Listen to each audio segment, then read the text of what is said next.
Hey y'all, welcome back to Tina Smoot TV. Make sure my volume. Okay. Welcome back to Tina Smoot TV. Today I want to talk about us as women to stop putting, well, this could be for men too, but I'm really talking to women because I am a woman. For us to stop putting men before our kids. Stop putting men before your kids. That's what this subject is about today, and I can speak on it because I have done it. I haven't done it where if my child hungry, I wouldn't feed my child, but I feed a man, or I tell my children I don't want them no more because I want to be with a man. I haven't did that. I haven't did that. I've never done that. But when I say put men before your children, from what I have experienced, it's when you're dating a guy that you know is not a good example for your kids, or not a good role model for your kids. To me, that's putting a man before your child.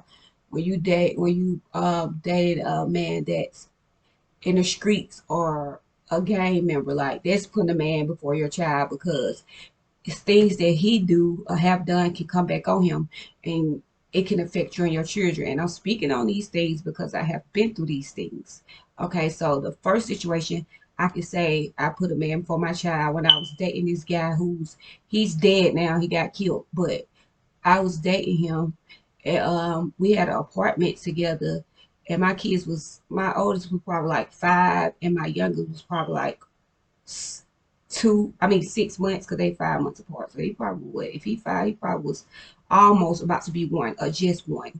So we was I knew he sold drugs. He was like a big time drug dealer. But at the time I was like, what? I was like 27, 28. So to me, that was impressive to me, because I seen the money and I seen all the stuff that he was doing. But it didn't register in my mind to, like, what I'm saying, your kids don't need this, because of the place I was in at the time. I was in a place to where money was important to me. So if a man had money, then yeah, we was rocking, because money was the most important thing to me at that time. And so he had money. And one day he wasn't there. And so these guys, I guess they decided to rob him, because he flexed a lot. Like, not he had money, but he wasn't quiet about having money. He flexed a lot. He always talked about what he had and this and that, but he really did have it. But he flexed a lot. And we stayed on Troy Street. We stayed, I don't know if y'all know what Troy Street is, but that's Simpson Road. We stayed on Simpson Road. So, but I'm from East Atlanta. I'm from the West Side, and I'm from East Atlanta. And he's from the West Side, and he's from East Atlanta as well. So even though we stayed on Simpson, we hung out on Gresham, Bouldercrest, and in the Hamp. That's where we hung out. So this night he left. He came, but then he left. Like 5 minutes after he left, I hear like a big knock at my back door, and they like the Carroll County Police. So in my head, I'm thinking, like, why the Carroll County Police on Simpson knocking on the door? So when they kicked our door in, it was November 2008. When they kicked the door in, I realized that it was not the police. And for some reason that night, me and my kids, we slept in the living room, and we right before we went to sleep, we prayed. Like, I prayed, and I ain't never did that. Like, right before we went to sleep, all three of us, we prayed, and they slept. They wanted to sleep in the living room with me for whatever reason. So they was on the floor and I was on the sofa. So as soon as I got into deep sleep, they come, these folk knock on the door, and they like the Carroll County Police. So when they kicked my door in, I realized it wasn't the Carroll County Police, because first of all, they ain't have on no uniforms that said the Carroll County, and they ain't have on no mask. They ain't have on nothing. Not saying the Carroll County would have had on the mask, but I still realized that they was not the police. They was the robbing crew. And I was like, my life flashed before my eyes, because the first thing came on my head is they ain't got on no mask. So if you from the streets, you know if somebody kicking in your door and they ain't got on no mask, they came to take and they came to kill. Still kill in the square, like they came to kill, because they showing their face and they not trying to go to jail. So they came in there to kill. That's what they came in there for. So when they first, I was like, the first thing came on my mind, because the girl that stayed down for me, she was like, some people talking about kicking in your door. So, and I told the guy that I was dating at the time, I told him this. He was like, "Man, don't listen to her. She don't know what she's talking about, blah blah blah." But she did know what she was talking about, because like 2 weeks after she told me that, it happened. So the first thing came out of my mouth, I was like, I'm not gonna say his name, but I was like, such and such don't even live here no more. So the boy was like, be shut up. And one boy told me to get out. So I'm thinking like, if I can get out, I can go and get help. But the other guy, he was like, if you open that door, I'm gonna shoot you. So I ain't open the door. I just slid down. Like I had a little wall by my door, by my back door. So I just slid down the door. And when I say I literally peed on myself. It sounded like a shower. You know how we turn your shower on? Be like, psh. That's what it sounded like. I peed on myself because I was just that scared. Like I was super scared. I thought I was finna die. Like they say before you die, you urinate and you have a bowel movement before you die. So I literally thought I was finna die because I peed on myself. So the boy had the gun to my head, and my little baby started crying. But I don't know. My youngest son later on, my youngest son told me that he told him to be quiet. So he did. For some reason, he stopped crying. He just stopped, and they just laid there. My kids just laid there and just pretend like they were asleep or whatever. So when they found the money, one of the boys just started cussing. He was like, "Man, ain't nothing in here. Y'all folks done sit me on this dumb mission. Ain't no money in the house." Cause he didn't keep it in the house. You know what I'm saying? He didn't keep it in the house. But he had money. He just didn't keep it in the house. And the reason being because we was on Simpson Road. So that happened. So I'm thinking they finna leave. I could tell the one who had the pistol to my head, I could tell he was like on some cocaine, like some powder or something, because the way he was looking at me. And so when it was time to go, he would like get up. He would like B, get up. So I'm thinking like, dang, these folks finna take me with them. Like they finna take me with them like as ransom. Basically what they finna do, take me with them and hold me for ransom, like for some money. So we get outside. Okay, the young boy that came, he about 17. He never said nothing. He never opened his mouth.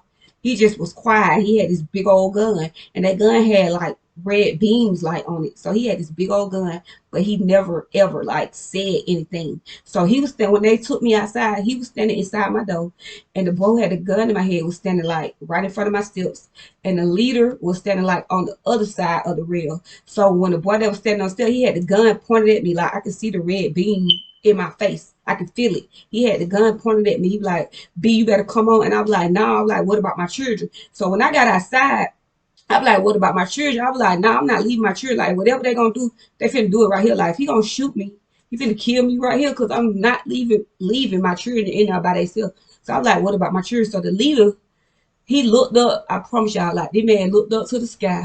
And he looked at them too, and he was like, "Nah." He just said, "Nah." He didn't say why, nah. He just said, "Nah." And when he said, "Nah," like I promise you, the folk disappeared like a flash of a light. When old boy told them folk, "No, we ain't doing that," the folk disappeared.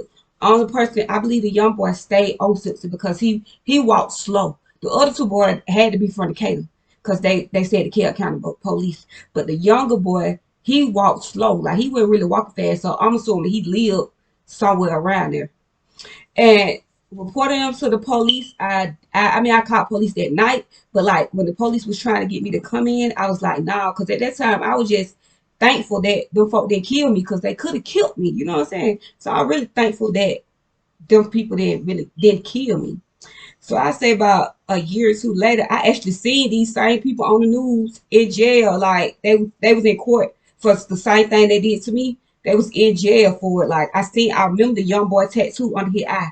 So that's how I knew who they was. So when I was watching news, I was like, oh, they going to jail anyway. Even though it's not for my case, they going to jail anyway. You feel me? Because I felt like I was thankful to God that they did move. I was thankful. I'm talking to my dog. I was thankful to God that they didn't kill me because they could have. You know what I'm saying? So that's why I didn't pursue them in the court. I didn't pursue it in the court because I thought like that's how I'm living anyway. Like I'm living. I'm dating a big time drug dealer. Like what do you expect? You know what I'm saying? People gonna and not only a big time drug dealer, he flex a lot. So of course people gonna want to rob him because he keep putting it out there like how he make money. He buying all these different cars. Of course, folk don't want to rob him. So like the day that it happened, after it happened, he called me. He was like, "Come on, we finna go over there. We finna go. You finna point these folks out."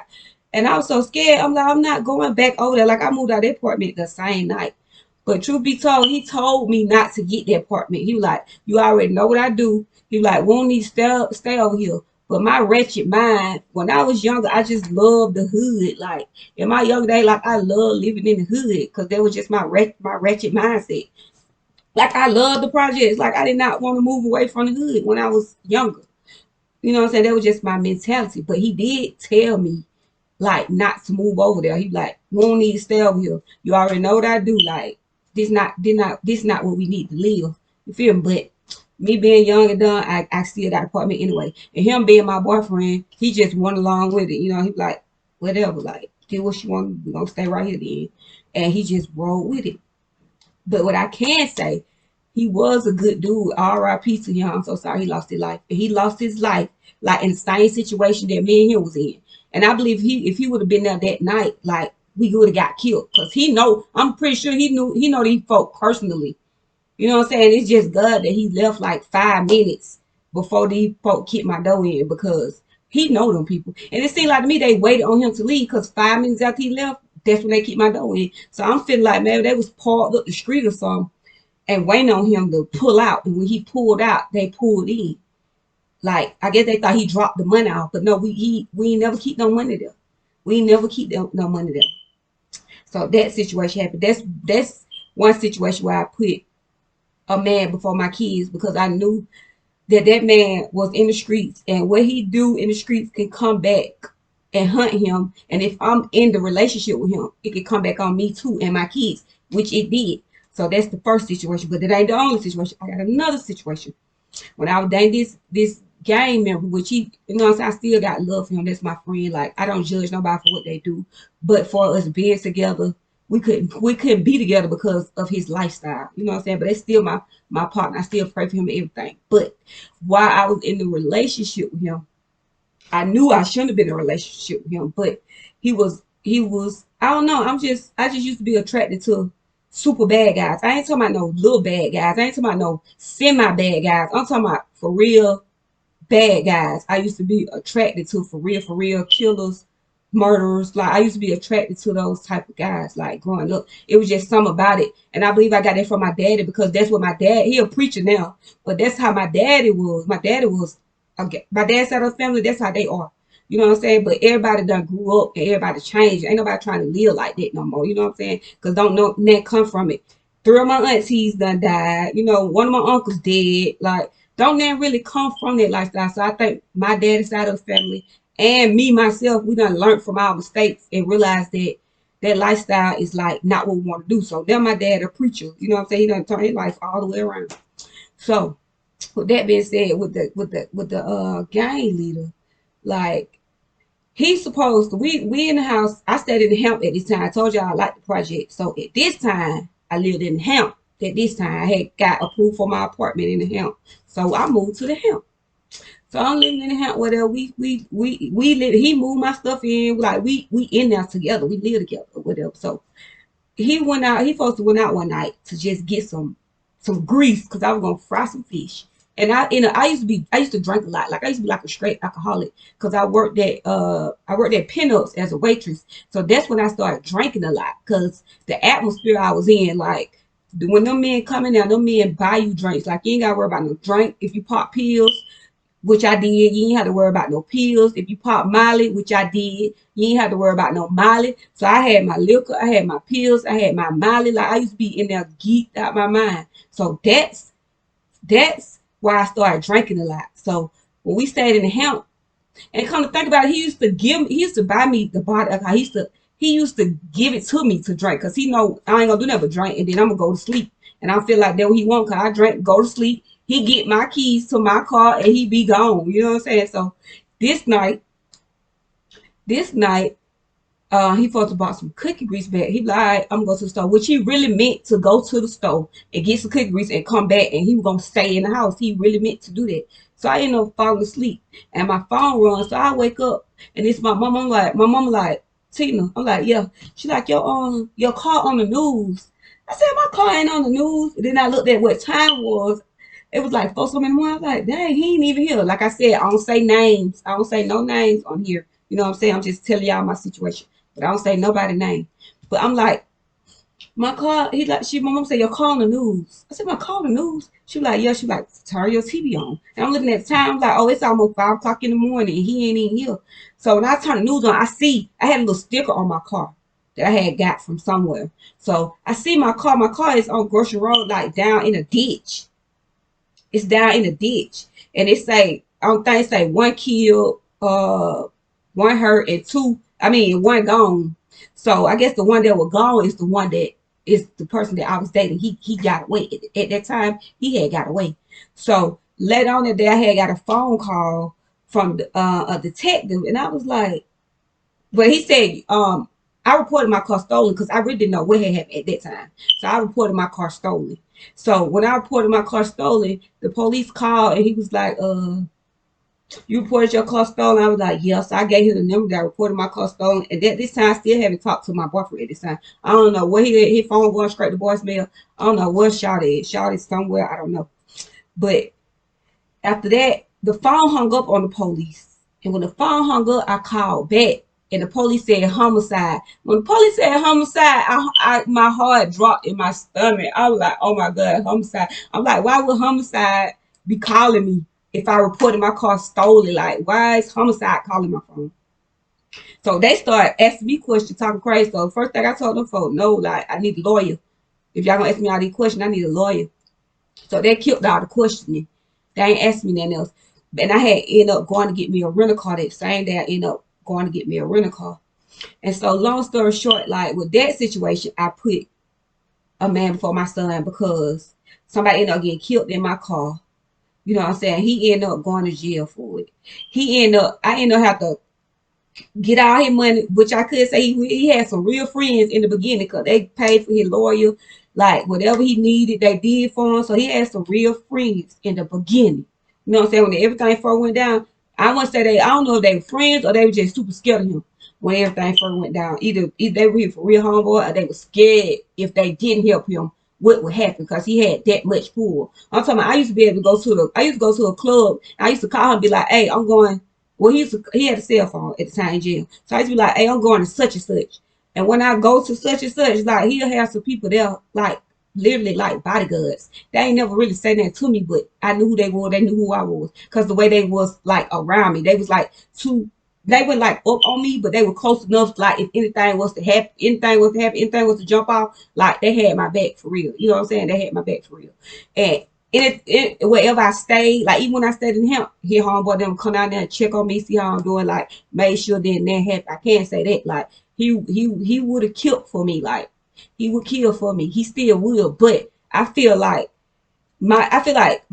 people that I love, if that like he already in a bad situation. Like he finna been done did 10 years. He got like 2 more years. Like you already in a bad situation. So why would I call you and put you in a worse situation? Like not only put you in a worse situation, like if I call somebody on somebody and the person I call end up killing that person, I'm going to jail too. Cause I called them. So I'm not doing them that. You know what I'm saying? People don't look at the bigger picture. I'm not calling nobody to hurt nobody because I'm going to jail too. I can't go to jail. You feel me? I ain't going to jail. Period. Because I done seen his friends like with his first 2 years, yeah, but I done seen his friends fall off and like not really his friends, you know what I'm saying? And his somebody the upper guy over him ended up getting locked up. He got 100+ years in prison. So you know what I'm saying? That's dead. That's dead. Them folk gone. They dead. You know what I'm saying? It's over with. You know what I'm saying? Ain't no friends out here. Like I tell people, ain't no friends in these streets. Ain't no friends in these streets, boy. When you start getting all this time, like, but the person over him got 100 years. He got life plus 100 years. You know what I'm saying? So that man gone. Y'all think somebody finna be there for that man for a life sentence plus 100 years? No, they are not. No, they are not. Talking about they love. No, they don't. They love you for that time being, baby. They do not love you. You feel me? So y'all be careful out there with all that friends and all that. But ain't no friends in the streets. Ain't no friends in the street. I don't care what you say. I don't care how you feel about it.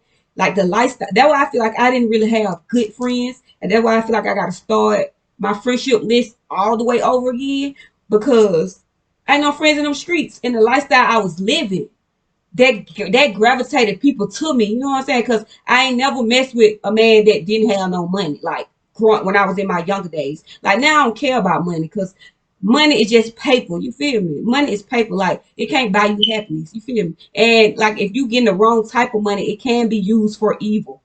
Like God wants us to have money, but money can be used for evil if you're doing the wrong thing. You know what I'm saying? If you get it the wrong way. If money is put in the wrong hands, it could be used for evil. But money itself is not evil. You know what I'm saying? All depends on the hands that it's being put in to make it evil. You feel me?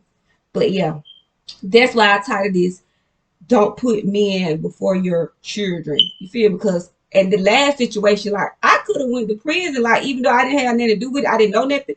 Like I ain't never had to talk to homicide in my life. You feel me? But all because the man I chose to date, I end up being interrogated by homicide. You feel me? And that ain't never ever happened to me before in my life. But my hats go out to him, cause my hats go out to him. I love him death as a person. You know what I'm saying? He a real person. He a real person. He cool. He made a mistake. You know what I'm saying? So hey, we all make mistakes. But I knew what type of guy I was dating when I started dating him. Like I knew the man was a gang leader. I knew the man did not play the ball with nobody. And I had him around me and I had him around my children. You know what I'm saying? Somebody could have came, because sometimes I used to pick my youngest son up from school. So while he picking my youngest son up from school, somebody could have shot my car because they mad at him. And my son in the back seat. You feel me? My son could have got killed. That's what I'm saying. Like putting men before your children. Like we don't be thinking. We be thinking about ourselves. We don't be thinking about our kids. You feel me? So now when I date a guy, if a guy trying to date me, that's why I cut him off so quick, because I started seeing stuff that I don't like. And then I had to think about my two boys, like, you know what I'm saying? Because boys try to protect their bum. So I started thinking, like, do I want my kids to try to protect me against this situation? Like, when I could just not get in the situation and I could just be by myself until I find the right person, instead of risking my kids' life and my life trying to protect me from this person. You know what I'm saying? In case this person want to do something stupid. You feel me? I could just not be with nobody and just be by myself until I find the right person. You know what I'm saying? I'm not hard up for no man. I'm not desperate for a relationship. If I really want to be in a relationship, I can go out up here on Cleveland Avenue and and just find somebody. Like it's so easy to find a man. Finding a man is not a hard thing to do. Like anybody can find a man, just like anybody can find a woman. Like if because there's people out here desperate, like they can't be by themselves. Like I ain't saying no name, but I got a family member that cannot be by themselves. Like they got to be in a relationship. They don't feel complete unless they got a man. You feel me? Like I don't get that, and I think I used to be like that. I used to be like that. That's why I used to have boyfriends a lot, because I used to want a boyfriend. Like I had to have a boyfriend. You feel me? I had to have something to do. I had to have something to do. But now I done learned from my mistakes, and I realized like you are who you date. So I was dating those type of guys because that's the type of woman I was. Like I was crazy out my mind growing up. Like I really didn't really think. I didn't think my mind, but my mind done shifted. My mind done shifted. God done helped me shift my mind to the right path. You know what I'm saying? And people be judging you by where you at like people judge you by where you at now. But people don't know what you done been through and why you act the way you act now. You know what I'm saying? People don't know. So people just judge what they see. They don't know what you've been through. You feel me? So you just have to excuse them people. Like Jesus say, forgive them because they know not what they do. Like they don't know that you done been through hell and back. You feel me? That's why you careful about who you hang around, careful about who you date. No, you don't think you better than nobody. No, you don't think you all that. But you know, the streets ain't no like the streets don't play fair. Period. They don't play fair. People think I don't want friends. I do want friends. I want homegirls. But people so wishy-washy. And I'm not wishy-washy with people. If I like you, I like you. It's up to you to decide if we continue to be friends or not. But if I like a person, I like a person. Like you ain't never did that to me in your life. I have no reason not to like you. But if you start acting fishy towards me, I'm gonna return the favor because I don't kiss no behind. I ain't kissing nobody but. You feel me? So if you act funny towards me, I'm gonna act the way you acting. You feel me? If you don't want to act nice, I ain't gonna act mean. But what I mean is, if you not if you're not reciprocating my friendship, if you're not like doing what I do, like, hey, how you doing? If I always gotta say, hey, how you doing first, I'm gonna start saying, hey, how you doing? Because I'm always saying it first, which let me know that you really don't want to speak to me. You really don't want to speak to me. You're just speaking because I ain't speaking. So I'm gonna stop speaking. And if you speak to me one day first, and then I know that you really want to speak to me. You feel me? But other than that, if you don't speak to me, I ain't speak to you. It's not because I think I'm all that. I see how you move. And one thing the streets taught me to pay attention. People don't pay attention. The streets taught me to pay attention to every single thing. Pay attention to the way people move, the way people act, the people they hang around, the people they look up to. Pay attention to all that because that shows you what type of person that person is. Like that shows you the type of person they is, the people they hang around, how they move, their body language. You gotta pay attention to people body language and all that, like for real. Like you got to, cause if you don't, people gonna always get over on you. People gonna always cross you. Like I can really say, I haven't been crossed in a long time. I haven't been crossed by nobody that I thought would never cross me. Like in my younger days, that happened a lot. But now, people that cross me, I expected that out them, so I don't be surprised. You feel me? It don't be like, oh, why you do that? No, I don't be surprised. I just cut them off. I still pray for him. I still wish him the best. But we would never ever have no situation like that's dead. So this video has been for all the women to let y'all know, like, we got to stop putting men before our children. Like, our kids come first. I don't care about nothing else, but I love the children. Like, grown people, I love them, but I ain't got to deal with them. But children, I love children. Like, it could be somebody else's child. If I see somebody else's child getting hurt or something, I finna help that child because I got children. Like, I love children. Like, children, they innocent bystanders. They ain't got nothing to do with nothing. So, I love kids. I cannot like you. I cannot stand you, but I still be there for your child. If I see somebody try to snatch your child, I still help your child, like, because I love children. Children love me, and I love children. Like, I love kids. I don't care what nobody say. Like, Trent love the kids, as they say. I love children. So thank y'all for tuning in. This is Tina Smoot TV. Check y'all later.